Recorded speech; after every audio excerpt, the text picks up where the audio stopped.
आप अलैहिस्सलाम एक जगह खेमे में बैठे हुए हैं, बाहर से किसी ने आवाज दी और उनको सिपाहियों को कहा कि अपने नेज़े हटाओ, मैं मोहम्मदुर रसूलुल्लाह की बहन हूं सल्लल्लाहु अलैहि वसल्लम। अंदर एक गुलाम आया, या रसूलल्लाह एक औरत बाहर खड़ी है, वो अपना नाम शीमा बताती है, वो कहती है मैं मोहम्मद सल्लल्लाहु अलैहि वसल्लम की बहन हूँ। आप सल्लल्लाहु अलैहि वसल्लम ने फरमाया मैं तो अपनी माँ का इकलौता बेटा हूँ। वो क्या है? फरमाते वो शीमा है। फरमाया हाँ, वो दाई हलीमा की बिटिया, मेरी दूध शरीक बहन, हम दोनों ने एक माँ का दूध पिया। बुलाओ। अब शीमा आई, बूढ़ी हो गई थी, अल्लाह के नबी से मिली। रसूलुल्लाह सल्लल्लाहु अलैहि वसल्लम पहले जब कोई काम करते थे सहाबा को बुलाते थे, मशवरा करते थे, आज बहन आई है, आज बहन आई है, तो अपने पीए को बुलाया, खादिम को बुलाया, फरमाया नई सवारियां लाओ, कपड़े लाओ, खाने पीने का सामान लाओ, इनके लिए तोहफे लाओ, तहाइफ लाओ, रास्ते लिए खुर्दो नोश का सामान इकट्ठा करो। सारा कुछ इकट्ठा करवा दिया और फिर अपनी बहन से यह भी कहा कि अगर मेरे साथ रहना है तो मदीने में घर लेके दूंगा, खादमाएं रख दूंगा। कि नहीं या रसूलल्लाह वापस जाना है। अब अल्लाह के नबी ने इतना दिया, कई सवारियां तैयार हो गई ताकि फिर यहाँ के मुसलमानों को बताना था, मध्य प्रदेश वालों को, कि अगर तुम्हारे घर कभी तुम्हारी बहन तुमसे मिलने आ जाए तो बीवी को पूछ पूछ के 500 का नोट नहीं निकालना। मुहम्मदुर रसूलुल्लाह की सुन्नत है, जब बहनें घर आती तो उनको लाद के वापस भेजा जाता है। यह रसूलुल्लाह की सुन्नत है।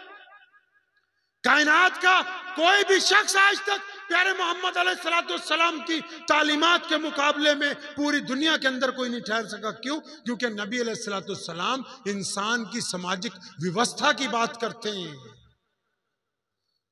प्यारे मोहम्मद अलैहिस्सलाम ने उन असूलों कवायदों की बात की है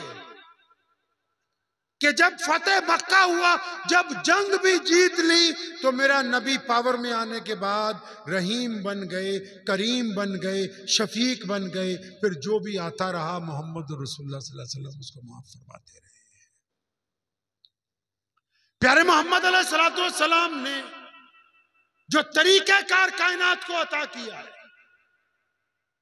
जो रविश अता की है, दुनिया उसकी मिसाल पेश करने से कासिर है।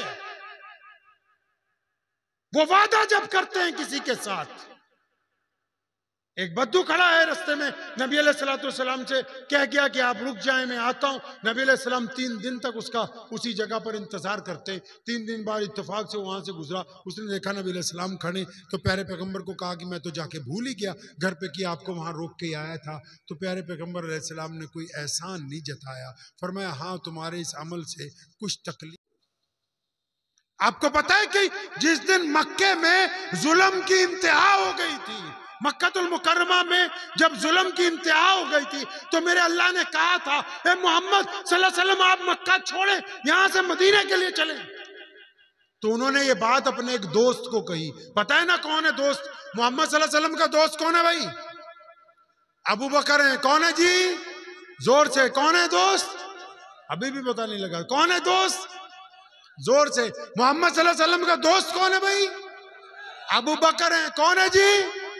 जोर से कौन है? कौन है?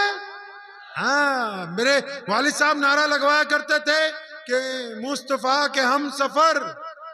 आपने जोर से कहना है अबू बकर, अबू बकर, मुस्तफा के हम सफर, मुस्तफा के हम सफर। अब नबी अलैहिस्सलाम ने अबू बकर को एक दिन कहा कि मेरे दोस्त, हो सकता है किसी दिन हमको मक्का छोड़ के जाना पड़े, तुम तैयारी रखो। अब उधर नबी अलैहिस्सलाम ने ये बात कहे हुए कई दिन गुजर गए, और जिस दिन जाना था ना, मोहम्मद सल्लल्लाहु अलैहि वसल्लम जब पहुंचे अबू बकर सिद्दीक के घर पर, आवाज दी बाहर से आहिस्ता से, अबू बकर। अंदर से आवाज आई लब्बैक या रसूलुल्लाह सल्लल्लाहु अलैहि वसल्लम। आवाज आई लब्बैक या रसूलुल्लाह। अल्लाह के नबी बड़े हैरान हुए, अबू बकर आप जाग रहे हैं, आप सोए नहीं, आप आराम नहीं कर रहे? वो फरमाया या रसूलुल्लाह जिस दिन आपने कहा था ना कि अबू बकर तैयार रहना, हमने जाना है, फरमाया उस दिन के बाद जब अबू बकर घर आता है तो कभी बिस्तर पर नहीं लेटता, दरवाजे से टेक लगा के खड़ा रहता है कि कब मेरे महबूब आए, वो आवाज दें और उनको इंतजार न करना पड़ जाए। जब अबू बकर के साथ निकले थे, जिस दिन मक्का से मोहम्मद सल्लल्लाहु अलैहि वसल्लम मक्के से निकले थे, तो मक्के में अबू जहल ने, उतबा ने, वलीद ने, उमैया ने, अब्दुल्ला बिन जिदान ने, अबू लहब ने, इन सब बदमाशों ने अपने कई कई सौ लोग चारों तरफ फैला दिए कि नौज़ुबिल्लाह मोहम्मद सल्लल्लाहु अलैहि वसल्लम को ढूंढो, उनको हम जाने नहीं देंगे। तो शाम को जो मीटिंग हुई, वहां पर जो मीटिंग शाम को हुई मक्कतुल मुकर्रमा में, उसमें सब जासूसों ने आके कहा कि हम इस बात की गारंटी देते हैं कि मोहम्मद सल्लल्लाहु अलैहि वसल्लम अभी मक्के के इलाके में, वो यहाँ से बाहर नहीं गए, लेकिन हम उनको ढूंढ नहीं पा रहे।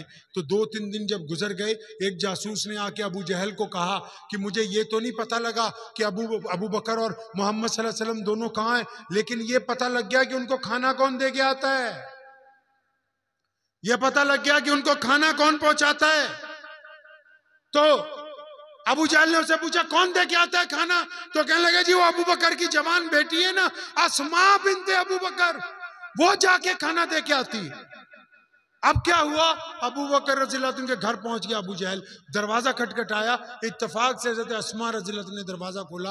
अबू जहल ने देखते ही उनको मारना शुरू किया, इस हद तक मारा उनका कान फट गया, जिस्म पर जख्म हो गए, खून बहने लगा। तो पीछे से किसी ने उसके कान में कहा अबू जहल के कि ये बहुत बड़े आदमी की बेटी है, अगर ये मर गई तुम्हारे हाथ से तो उनको तो क्या ढूंढोगे, यहाँ मक्के में बरादरीवाद है, लड़ाई हो जाएगी। तो अबू जहल रुका, लेकिन उसने एक बात पूछी, आपको एक बात बतानी जो हजरत अस्मा ने कही रजी अल्लाह तआला अन्हा। कौन अस्मा? अबू बकर की बिटियां हैं। किसकी बिटिया जी?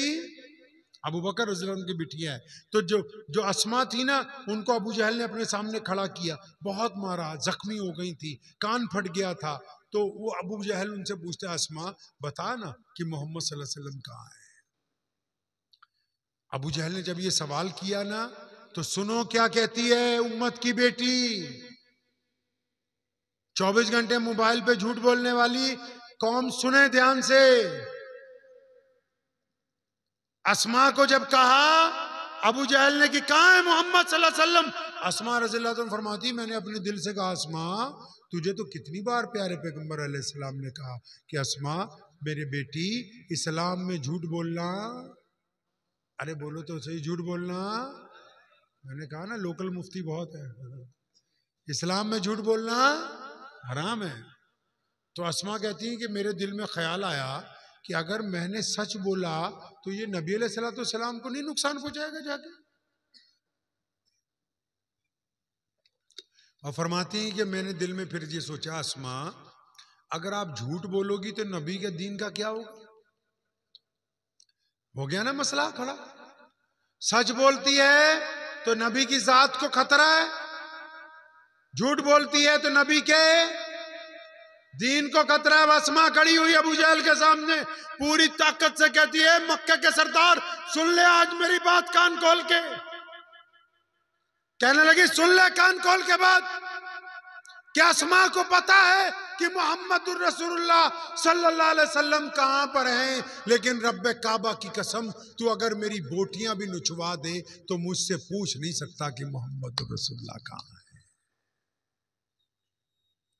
और फिर जब अबू जहल चला गया थक हार के, तो अस्मा जब वापिस गई अपने घर में, अपनी माँ को नहीं कहा मुझे मारा है, अपने भाई को नहीं कहा मुझे मारा है, दादा को नहीं जाके कहा मारा। फिर दोबारा बावर्ची खाने में गई, खाना तैयार किया, फिर बाहर आके घर की साइड पे एक जगह बैठ गई, मुखबर को देखने लगी। जब रात के पहला पहर गुजर गया, दूसरा पहर गुजर गया, तंग आके मुखबर भी जाके सो गया। फिर अस्मा खाना लेके मोहम्मद रसूलुल्लाह सल्लल्लाहु अलैहि वसल्लम के पास पहुंच गई। सैयदना अबू बकर सिद्दीक ने देखा था कि बेटी आज जख्मी है, तो उन्होंने पूछा बिटिया ये क्या बात है, आप आज जख्मी हो, किसी ने मारा? नहीं अब्बा जी लेट हो गए, आप सल्लल्लाहु अलैहि वसल्लम को खाना दीजिए। मोहम्मद रसूलुल्लाह ने सुना, उन्होंने पूछा बेटा बताओ तुम्हारे वालिद पूछते हैं तुम्हें क्या तकलीफ है। तो अस्मा ने कहा था कि या रसूलुल्लाह सल्लल्लाहु अलैहि वसल्लम अबू जहल ने आपका पता पूछने के लिए मुझे मारा है, लेकिन रब्बे काबा की कसम मैंने उसको बताया नहीं।